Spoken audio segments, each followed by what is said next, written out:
परमपिता परमात्मा पूर्ण ब्रह्म सारी सृष्टि के रचनहार कुल मालिक कबीर देव जी ने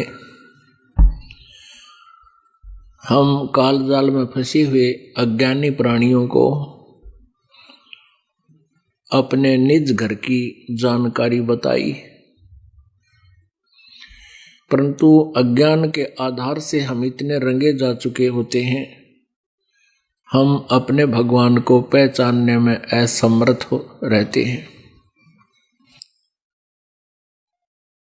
उसके लिए वो परमेश्वर एक विशेष रजा बख्शते हैं। वो परमात्मा कुछ ऐसी पुण्यात्माओं को चुनते हैं जो परमात्मा के लिए पूरी समर्पित होती है, लेकिन उनको दिशा ठीक नहीं होती। उनको मिलते हैं, फिर अपने साथ लेकर के अपने निज स्थान सतलोक में जाते हैं और वहां अपने सामर्थ्य से परिचित कराते हैं और फिर उस आत्मा को वापस छोड़ देते हैं। फिर वो आत्मा जो परमात्मा से परिचित हो जाते हैं, वो पुण्यात्माएं उस कबीर परमेश्वर की महिमा ढोल के डंके पर सुनाते हैं। इस प्रकार आज हम परमात्मा को पहचानने में सफल हो गए कि हमने सद्ग्रंथों को आंखों देखा, सद्ग्रंथों को बाद में पहचाना। पहले परमात्मा के मौखिक ज्ञान से हमें वो ज्ञान हुआ, उस पर विश्वास हुआ इस दास को। पुण्यात्माओं, ये दास पहले हनुमान पुजारी था। श्री कृष्ण, श्री राम और विष्णु, श्री विष्णु जी, श्री शंकर भगवान, माता जी, श्याम जी, बाबा श्याम जी आदि सभी का पुजारी था। क्योंकि पवित्र हिंदू धर्म में जन्म होने के कारण हमने इतना ही ज्ञान सुन रखा था। अब जिस समय ये ज्ञान सुना, एक बार तो अच्छा सा नहीं लगा, बिल्कुल अपोजिट ज्ञान महसूस हुआ। लेकिन कहते हैं सतगुरु के शब्द में एक शक्ति होती है, वो अपनी आत्मा को अपनी तरफ ऐसे खींच लेता जैसे चुंबक खींच लेता है, और फिर रह रहकर इस ज्ञान को गहराई से सुना, प्रमाण देखे, महापुरुषों के इतिहास देखे, तो सच्ची बात समझ में आ गई कि आंखों जिन्होंने देखा है उन्होंने बताया कबीर इज गॉड।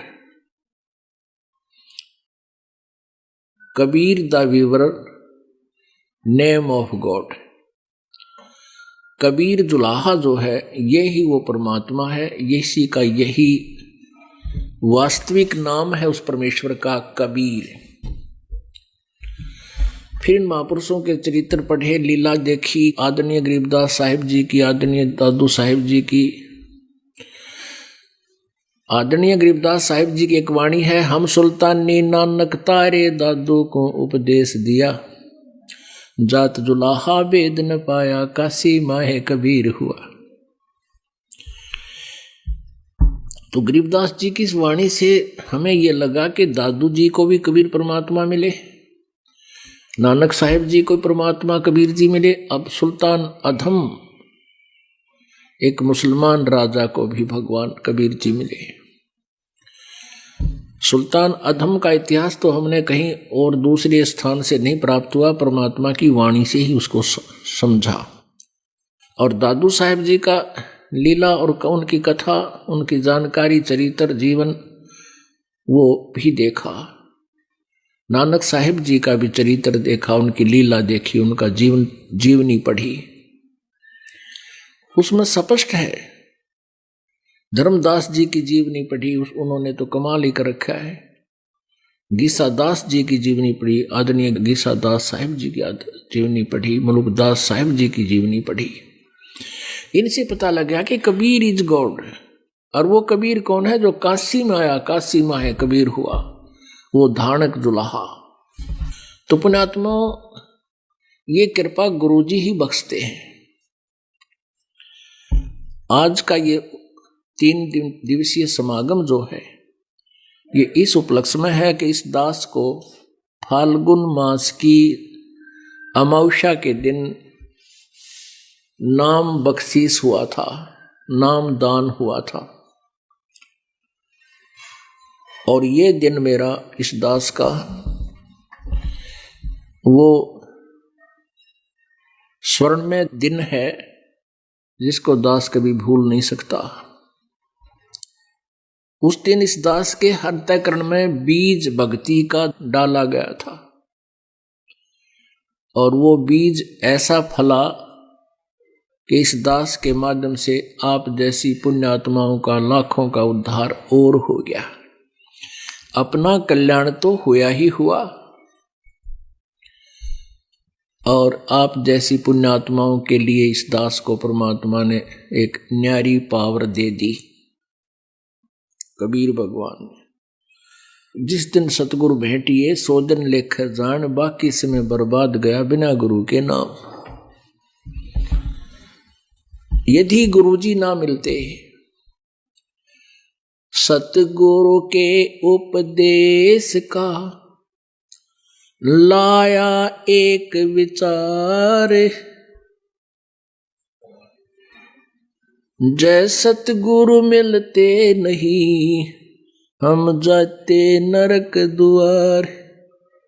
नरक द्वार में दूत सब करते खेचा ताने, उनसे कभू नहीं छूटते फिर फिरते चारों खान।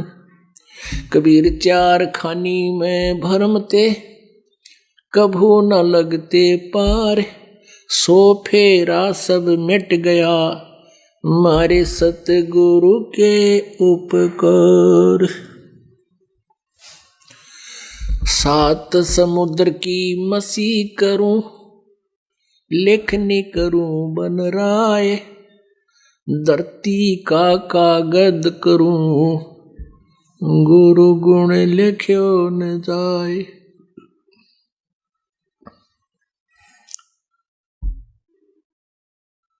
परमपिता परमात्मा अपने ऊपर सभी लीलाएं अपने ही ऊपर ढालकर हमें समझाना चाहते हैं। आप ही उदाहरण बनते हैं। कहते हैं सतगुरु के उपदेश यानी ज्ञान से ज्ञान का और ज्ञान के साथ नाम का, ये कुल मिलाकर दोनों ही उपदेश कहलाते हैं। उपदेश का अर्थ वैसे तो होता है ज्ञान, यथार्थ ज्ञान, जानकारी देना, और फिर नाम भी उपदेश में ही आ जाता है क्योंकि ज्ञान से फिर नाम की रुचि बनती है। तो सतगुरु के ज्ञान और फिर प्राप्त नाम का, अब उससे होने वाले बेनिफिट से हम परिचित हुए तो उससे क्या क्या दुख आने थे। परमात्मा कहते हैं सतगुरु के उपदेश का लाया एक विचार, जय सतगुरु मिलते नहीं हम जाते नरक द्वार। ओहो, और नरक द्वार में दूत सब करते खेचा ताड़े, उनसे कभू ना छूटता फिर फिरता चारों खान। पहले तो नरक में जाते, अब पुण्यात्मा नरक में कौन जाकर प्रसन्न होगा? जबरदस्ती ठोके जाते हैं, वहां कोई ना सुनता। जैसे पशुओं को फाटक में रोक्या करें, वो वापस भाग जा करें, उस अंदर न ठोका, दे लट्ठा न ठोक देते अंदर। ऐसे ही वहां यम के दूत जिनके आदेश धर्मराज के दरबार से नरक जाने के हो गए, उनकी जब बाँ चढ़ा लेते हैं और मरोड़ का बाँ और ले जाते हैं पकड़ के एक को 4-4 और गद्दाए गद नरक का माँ, उसमें नो ठोक दिया कितना पड़ो। और पड़ते ही मगर मच्छर बिरने कितने जानवर उस गंदे पानी में उसको चिपक जाते हैं, काटना शुरू कर देते हैं सूक्ष्म शरीर में।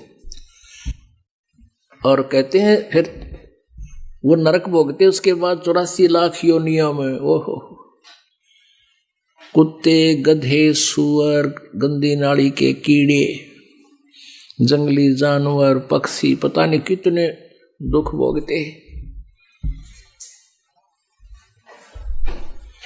ये 4 खानी बताते हैं, 4 प्रकार से जीव की उत्पत्ति। जैसे एक अंडे से उत्पन्न होते हैं उसको अंडज बोलते हैं, जेर से जो उत्पन्न होते हैं जेरज बोलते हैं। ऐसे 4 प्रकार की जो अपने आप जैसे सुरसी डोरे होते हैं, सवतज होते हैं, अपने आप उत्पन्न हो जाते हैं। इस प्रकार ये 4 प्रकार से उत्पत्ति जो प्राणी की हो रही है, कहते हैं इन सब में धक्के खाने पड़ते हैं। और 100 फेरा सब मिट गया हमारे सतगुरु के उपकार। ये सभी दुख टाल दिए, बाईपास निकाल दिए परमात्मा ने, गुरुदेव ने।